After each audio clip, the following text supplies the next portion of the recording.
Hi guys, good morning. Welcome to yet another update on Canadian immigration. My name is Sahil and I'll be your host today.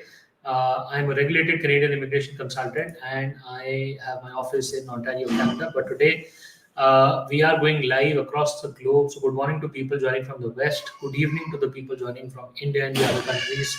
And good afternoon to people in the Middle East.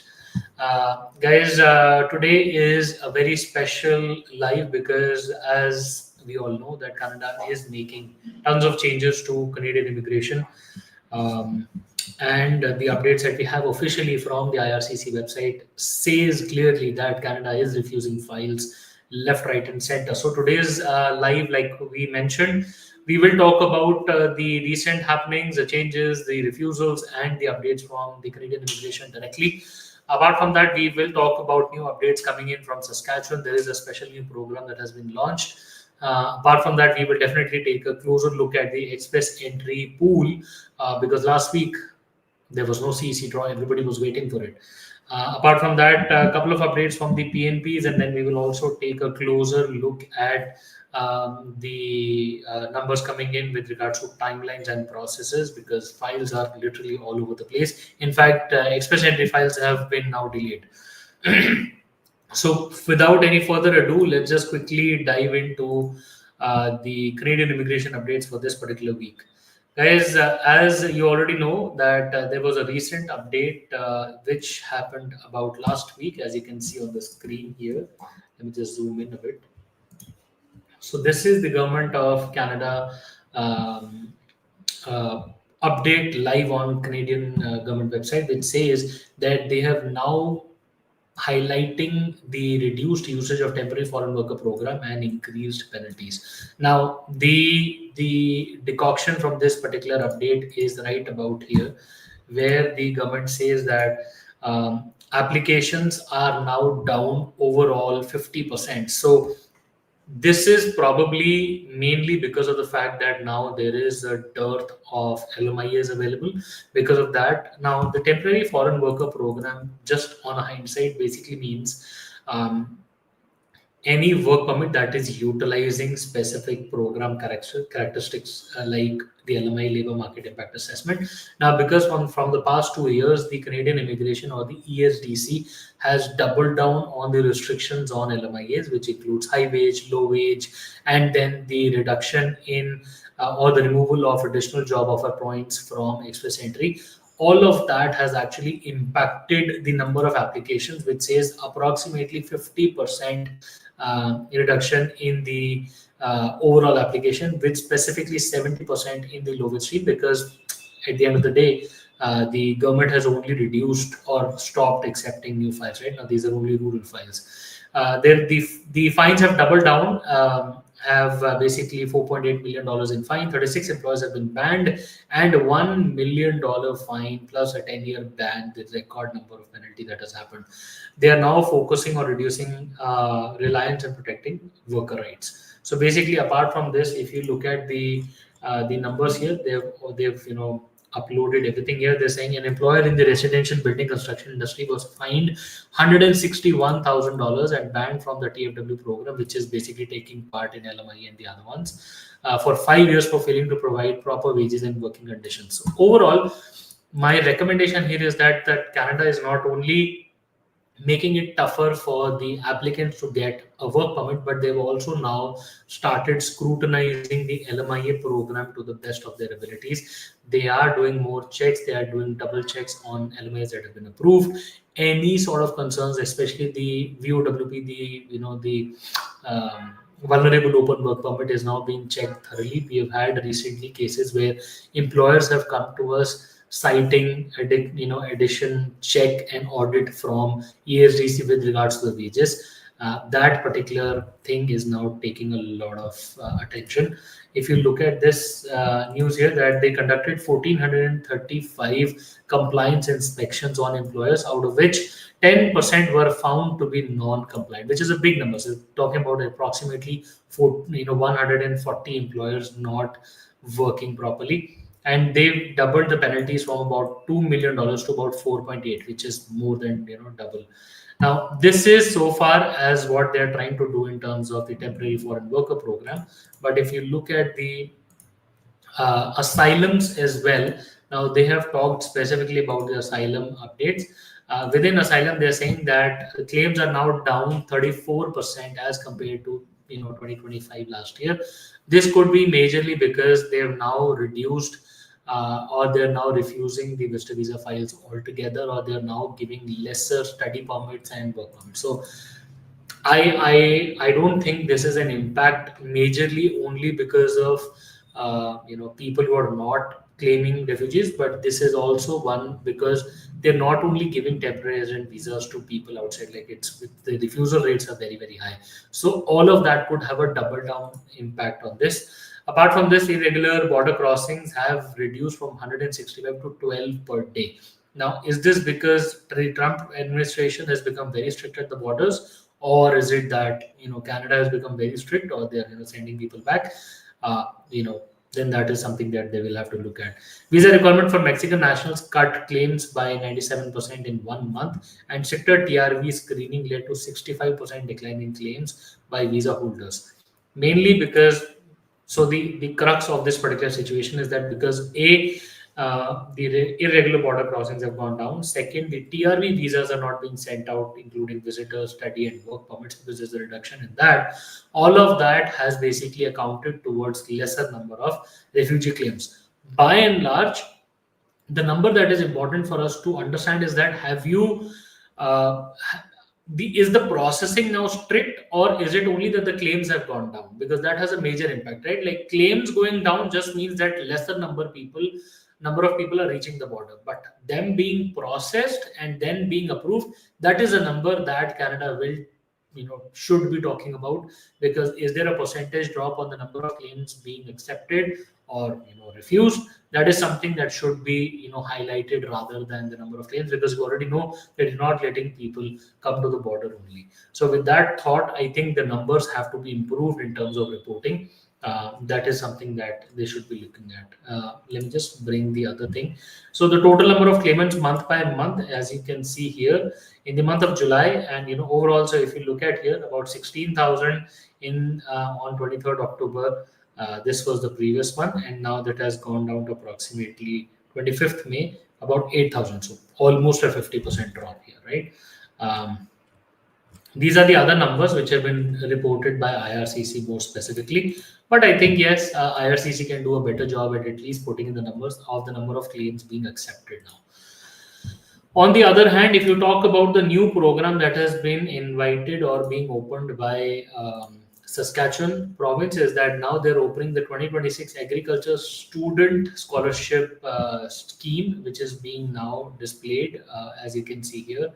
The eligibility is that students who are pursuing studies in agriculture are eligible to apply for it. The theme is solutions to change in agriculture. The details can be found out on the website here. The eligibility is like that, looking at grade 12 or GED students in the past 2 years. Everything like the application form is here.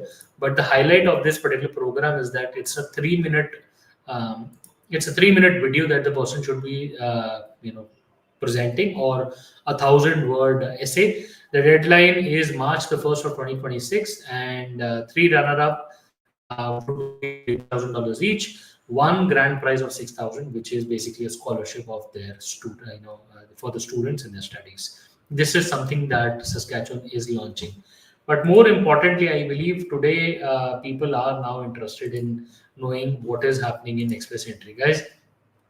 Overall, express entry is going for a toss majorly because express entry, the kind of invitations that are happening, the number of rounds that are happening, like nobody is expecting those. Like people are literally amazed by the kind of draws, the kind of cutoffs. Because in fact, let's just go on to the last draw that happened on October the 6th of 2025.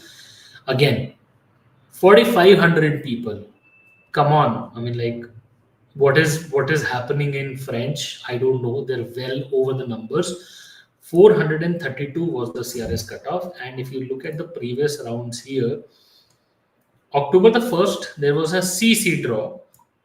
1,000 invitations only, and the cutoff is 534. September the 29th, there was a PNP draw, 291 issues only, and then 855 is the CRS. And then after 5 days, they issue a French draw, 4,500 invitations at a cutoff of 432. I have two questions here. One, why is the CEC draw so high when they could have just increased the number of people being invited, and they could have brought down the scores? This appears to be an intentional move by IRCC, because the last CEC draw that happened was approximately 1 month ago. That happened again with 1,000 people only at a cutoff of 534. If you look at this, if you look at Canadian experience class, look at the draw. August only one draw 534.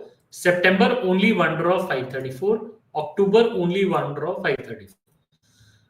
1,000 people, and 1,000 people. Overall, in this year, if you add the number, this is about 8,000, give or take 2,000 here, then 10, 9 is about 19,000, and then 3, about approximately 22,000 people have been invited only in express entry, Canadian experience class only draw. And at this point, if you multiply it by approximately 1.7, even if you multiply it by 1.5, you're looking at only 33,000 odd people coming in. So number of ITs 22, minus 10% number of people coming over, approximately 30,000 people would have landed yet, or rather would be on a schedule to land on CEC. If you look at French overall, I believe the number of French invitations in this year is way higher than this.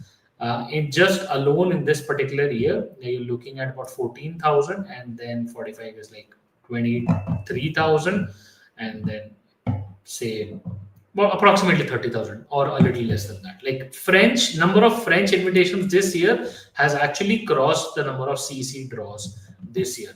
Why is this happening? Nobody has an input to that, but my gut feeling, somehow I have a bad feeling in the stomach about Canadian experience class draws. I believe the trend will continue. If anybody is lucky, there just might be one mega draw for Canadian experience class, or there could be one mega draw towards the end of this year, but I am not getting a very good feeling on Canadian experience class. I mean, imagine August, September, October, 1,000, 534, 534, 534. Like that number is literally all over the place. I don't know what IRCC is thinking. The numbers are definitely not matching up to what their projections were for this year, at least category-wise projections. They're very off. Like the number of French draws are way above, and the Canadian experience class draws are way lower than that. I believe they would obviously be drawing, people from Canadian experience class to here, but these numbers are all over the place. We are already sitting at October the 12th, so November first week, hopefully the immigration levels plan should be out. So we might get a bit more clarity on what the plan would be in the times to come. But overall, it is not looking pleasant. This is so far what I think with regards to Canadian experience class draw. We might have a draw next week, the following week, and then we might just look at more draws coming in. But yeah, right now, no good expectations from IRCC. In another news, the Ontario province, the province of Ontario, has been taking out draws, and this recent draw was basically for the early childhood. The October 9th draw. Let me just bring it up on the screen. So approximately, so this is the exact one. So 24 invitations issued, 51 and above was for the Ready Pilot program, which is targeting two communities, like the two zones. The other one is for early childhood educators and assistants, ECES specific, right? If you look at the draw, the international student stream 56 plus was the cutoff, foreign worker stream 38 was the cutoff, 90 invitations in the other one, and then approximately in this particular, the previous draws, about 1,590, 1,590 were the other one. In terms of the Alberta PNP draw, the number of draws in Express Entry Priority Sector happened about last week. We got two people picked up from our kitty. The score was kept at 60. Only 91 invitations were sent out, and the accelerated tech pathway, 230 invitations went to people with a score of 52 and above. And opportunity stream, 61 was the cutoff with 1,003 invitations going out. If you look at Alberta, I believe right now Alberta PNP is also, after getting the additional spots, Alberta PNP is very wisely, very slowly picking up people. They are somehow prioritizing tech in terms of the accelerated tech pathway, and I believe Alberta at this moment is the only province which is inviting people in tech, even though it's a small number, approximately 230 people. But that by far is the only province that is even accepting tech PNPs. If you look at Ontario, if you look at Saskatchewan, look at BC, Nova Scotia, New Brunswick, none of them are accepting people in tech. So this particular invitation is sort of most welcomed in Alberta. People who are already there with us with an express entry of 300 or more have been sitting in the pool. 300 express entry or more have been sitting in the pool of Alberta EY. I think you guys have been fairly lucky. This only happened last week. I remember two people got picked up. Apart from that, the Manitoba PNP draw also happened on October the 9th. This was a skilled worker in Manitoba draw, 583 invitations. Then focus was on home support workers, 44101. Skilled worker stream, 279 invitations. Employer services, francophone, regional communities, ethno-cultural, temporary public policy, and then total invitations issued were 862.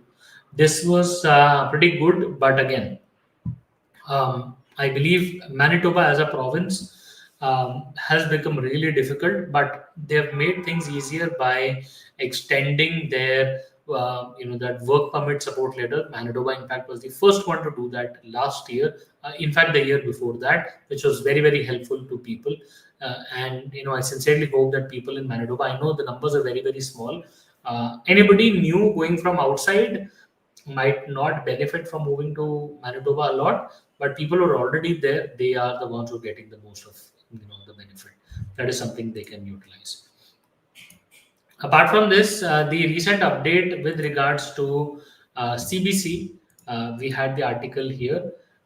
There was a hike in the minimum wages, and Alberta is now lowest in the country. Ontario, Manitoba, Saskatchewan, Nova Scotia, and Prince Edward Island have actually raised their minimum wages.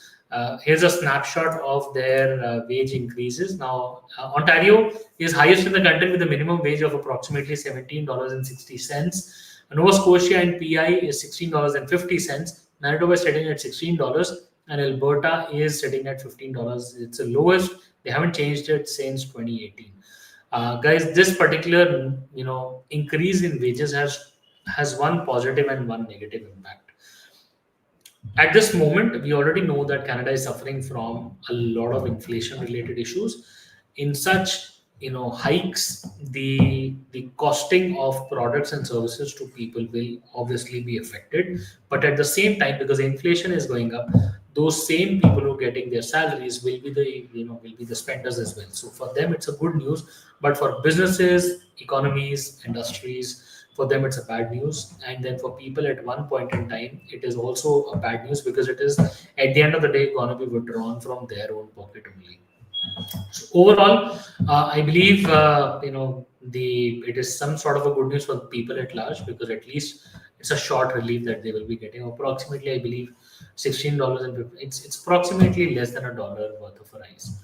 So about Ontario is about $40 worth of a rise, 40 cents. Nova Scotia has seen a jump of approximately 80 cents.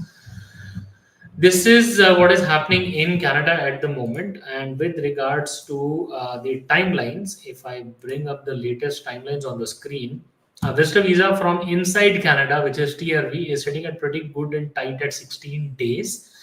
Work permits, however, from outside Canada, the number has gone up to almost 8 weeks. International Experience Canada, the current season is going at 5 weeks. People have now started receiving invitations. So, International Experience Canada, people who are receiving working holiday, IEC, youth, youth-related work permits, for them, the number is sitting at 5 weeks.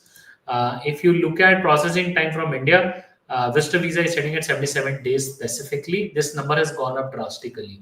We had one visa issued last week, and despite all the refusals, right? So this particular number has gone up. Study permit from outside Canada is sitting at 4 weeks at the moment. This particular processing is now all over the place. But if you look at the number of refusals, I believe from outside Canada, I can talk about from my personal experience recently. Our visitor visa from India very recently got approved at a time span of approximately 25 to 30 days, and the passport stamping has also been done. I know people are complaining about visa refusals a lot.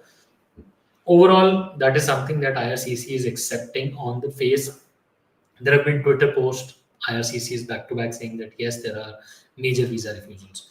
Study permit applications are down approximately 50%, and the study permit refusals are on the rise. So that particularly drops the number of international students in the country, and that is an intentional move. And so is the number of work permits, like approximately 50% drop in the number of applications and 70% drop in low wage. But then the refusals are also on the rise. I've heard people getting refused for visitor records in the country as well, like people from within Canada. And this time, the refusal reasons being cited are that the officer is saying that you have already been in the country for a long time, you don't need this particular visitor record, and then they're sending them back. Study permit applications are also suffering a lot of burn. People converting from work permits, PGWPs essentially, back to study, they are also being refused left, right, and center. I am seeing a lot of PFLs, and the worst part of a PFL would be a super visa. People from outside Canada, super visas are being rejected at the site of wrong or not matching the income requirements, whereas people are actually meeting those requirements. I believe those files will majorly end up in JRs. For you people, if you are being refused for any of your visa application, you should always remember you have three possible avenues. If your visa is refused, your first option will be to go for a reconsideration. If there is an error in fact or an error in law with regards to your application, then you can definitely ask for a reconsideration. Please get it checked thoroughly and then go for it. If there is a refusal which is not deserved, if your application was amazing, then you can go in for a JR. If there is no error by the officers, and then you can go for a JR, which is judicial review, and have the federal court take a look at the processing side of things, and then probably send it back to another officer for redetermination of the case. If both of these things are not happening with you, then you can probably go for a re-application. But this time, I would say go with a professional and then cover up for the shortfalls. Do some case law research and apply for it professionally so that you can then increase your chances of getting approved. If it gets refused again, then again the reconsideration or the JR will follow. But for everybody else, I think this is very technical. Get your files checked before you go for a reconsideration or a refusal, GR of a refusal case. Guys, those are pretty much the updates for this particular week. It is about time when we started discussing the updates on the uh, you know on the questions and the answers. I know a lot of people are commenting already, so we will now start looking at your questions. If you have anything, please drop in your comments, your question in the comment section. Okay, the first interesting question, Kanika Sharma. Hi Sahil, I have a question regarding cash salary. I am a lawyer back home, a legit experience with license, ITR, partial cash salary, and NCA FE. I'm not sure what FE is, but cash salary, Kanika, is absolutely fine. We have handled multiple cases. So whatever I say will be based on my personal experience. It is good if you have declared your cash salary, partial cash salary. For a lawyer to be very specific, you are definitely on panel with a lot of cases. So if there are any court sightings, case sightings, you can make a snapshot of those and get experience certificate, reference letter, offer letter. Along with that, get a salary certificate, get cash voucher certificates from your employer. Put all of this together along with case sightings to sustain your experience, to basically validate your experience, and then your license of lawyer, representation, bar membership, all of those things to be well presented with a letter of explanation, I think that should be able to do the trick. We have specifically taken care of a lawyer from India with exact similar situation, and the case was successful. Although this is approximately 2023, that very specific case, but yes, it is not a problem. Yeah, I think you will be able to take care of it.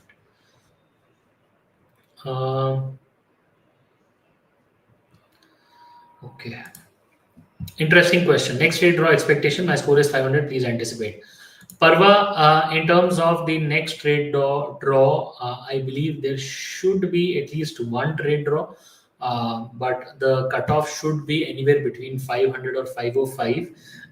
The immigration authorities have repeatedly cited in their PFL, in their internal notes, they are looking at increased number of cooks in the system. I believe they should be fixing that error shortly during the immigration levels plan announcement or earlier, early next year. But yes, the NOC codes in the trade draw will go for a change, and then the cutoff for the trade draw should start coming down.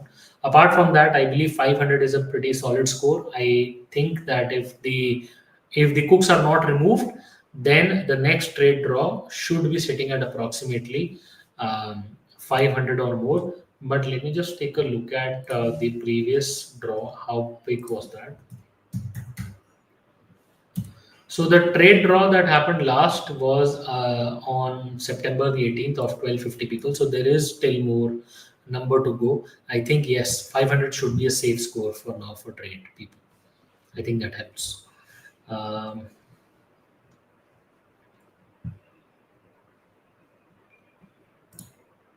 okay. My wife is not supporting for passport, medicals, or PCC. We will divorce soon. How can I still process my PR by declaring her as a non-accompanying spouse? This is Parmesh. If you do not upload your documentation for your wife and you will be sending a divorce on, then I think you will have to speed up those efforts and start the separation procedure or the divorce procedure immediately, and then you might be able to get away with your situation by submitting a letter of explanation and proof of divorce proceedings and everything, so that IRCC can then take a call accordingly on this. There is no right or wrong answer here, but yes, it is more experiential in nature.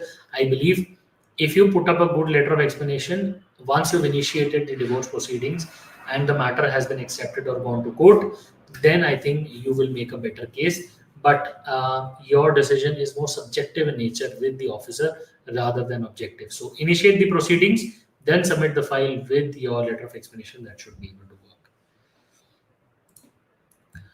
George, trust me, everybody is waiting for an OINP draw in trade this particular year. I believe if Express Entry holds a trade draw specifically, I think that should happen somewhere around 475 as a cutoff, because the other trade draw is not happening. Like the other trade draw of cooks is happening above 500. So this year, if Ontario decides to bring in people, somewhere around 475 should be a sweet spot, but there is no major update from Ontario specifically with regards to when they're going to hold a trade draw.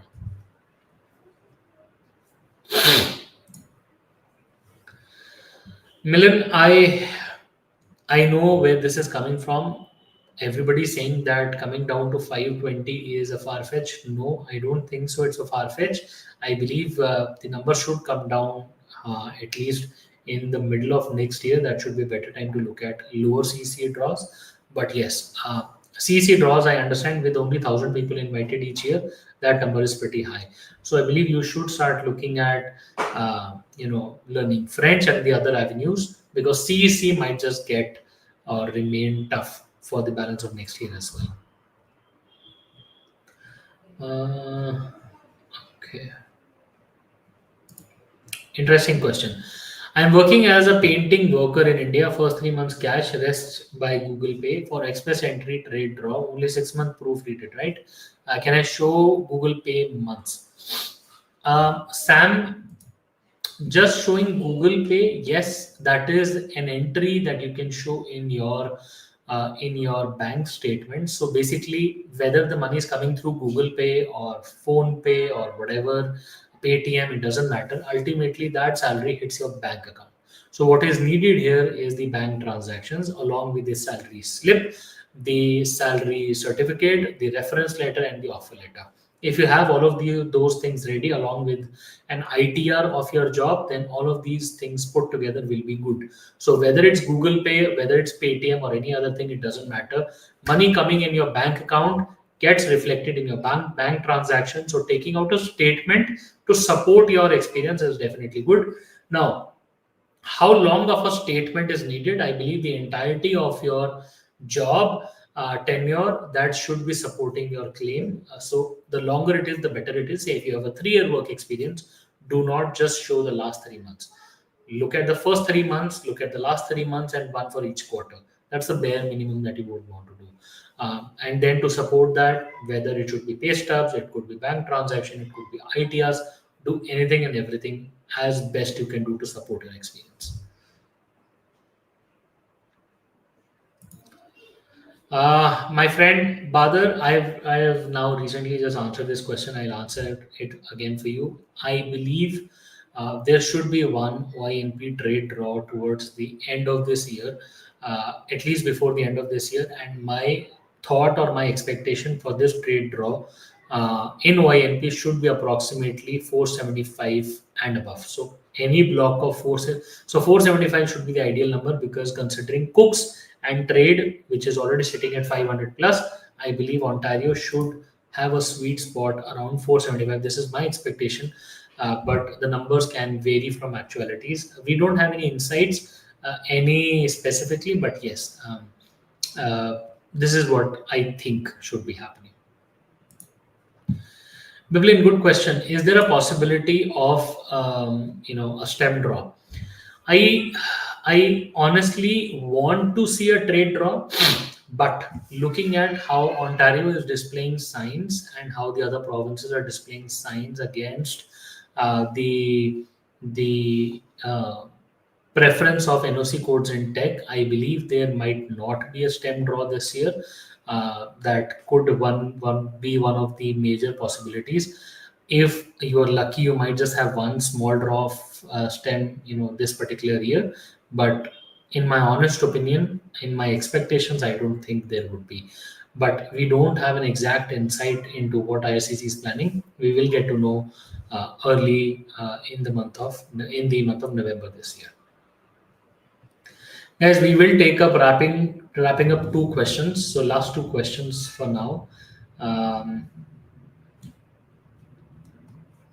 okay, this is interesting. Gautam says, can you accumulate remote foreign experience and credit work experience at the same time? Okay, now this is a controversial question. This has been brought up and made center of attraction a lot on X and the other platforms. I'll tell you what I am advising, and there is no right and wrong what other people are saying. I believe, as per the requirements of ARPA and IRPR, IRCC is very clear on a timeline.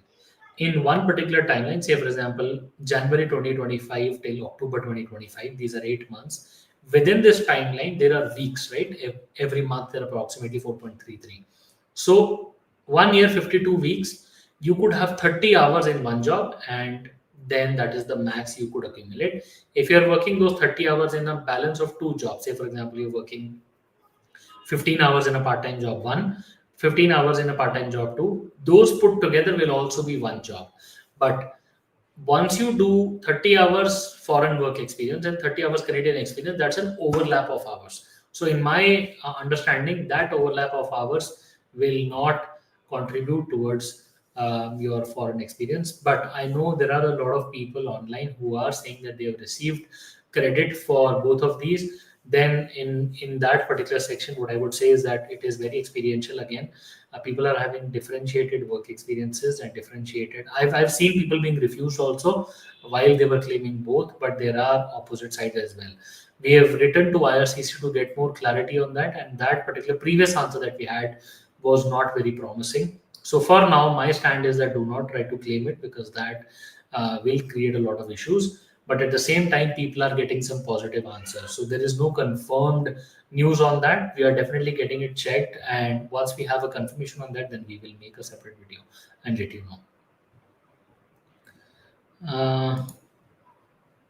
Yes, Gautam, you can accumulate foreign work experience only if you're not working in Canada. If you want to claim points on that only. So if you're claiming points on that, then sure. But then to claim foreign work experience, you should be able to answer a lot of questions. IRCC would want to ask you how were you communicating with your employer, how were you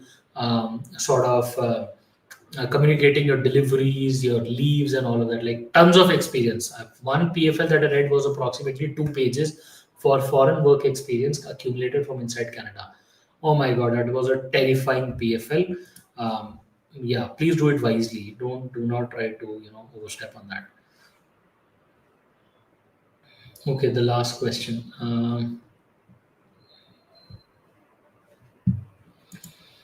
Okay, Akshat, very good question. I believe OINP processing timelines after receiving IT. Now, there are two schools on this. One is the number of ITAs which people had received last year, approximately September, October 2024, and one is the kind of invitations people received this year in July 2025.